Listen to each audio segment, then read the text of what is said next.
2025 അപ്പോൾ നമുക്കറിയാം ഫെങ്ഷുയി നമ്മൾ ഫോളോ അപ്പ് ചെയ്യുന്ന നമ്മൾ ഓരോ വ്യക്തികളെ സംബന്ധിച്ച് കഴിഞ്ഞ വർഷങ്ങളിൽ നമ്മൾ പറഞ്ഞിരിക്കുന്ന നക്ഷത്രങ്ങൾ അതാത് ദിക്കുകളിൽ വന്നപ്പോൾ അതിൻ്റെ ഒരു എനർജി നമ്മുടെ ജീവിതത്തെ സ്വാധീനിച്ചിട്ടുണ്ട്. അതുപോലെ തന്നെ ഈ വർഷവും അതിനെന്താണ് നക്ഷത്രങ്ങൾ വന്നത്, എങ്ങനെ അതിനെ കറക്റ്റ് ചെയ്യാന്നുള്ളതാണ് നിങ്ങളുമായിട്ട് ഷെയർ ചെയ്യുന്നത്.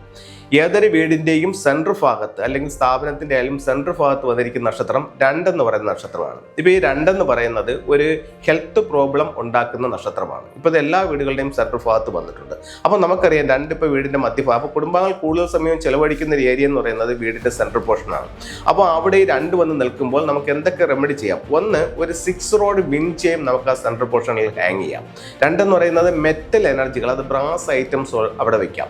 അതുപോലെ തന്നെ ഫെങ്ഷുയി പ്രകാരം ചെയ്യുകയാണെങ്കിൽ 6 മെറ്റൽ കോയിൻസും നാച്ചുറൽ ഉലുവും ആ ഭാഗത്ത് ചെയ്യുന്നത് ഹെൽത്ത് മെച്ചപ്പെടുത്താനായിട്ട് വളരെ നല്ലൊരു ടൂളായി ഫെങ്ഷുയിൽ കണക്കാക്കുന്നു. എല്ലാവർക്കും എല്ലാ ഐശ്വര്യങ്ങളുള്ള ഒരു വർഷമായി 2025 ഭവിക്കട്ടെ.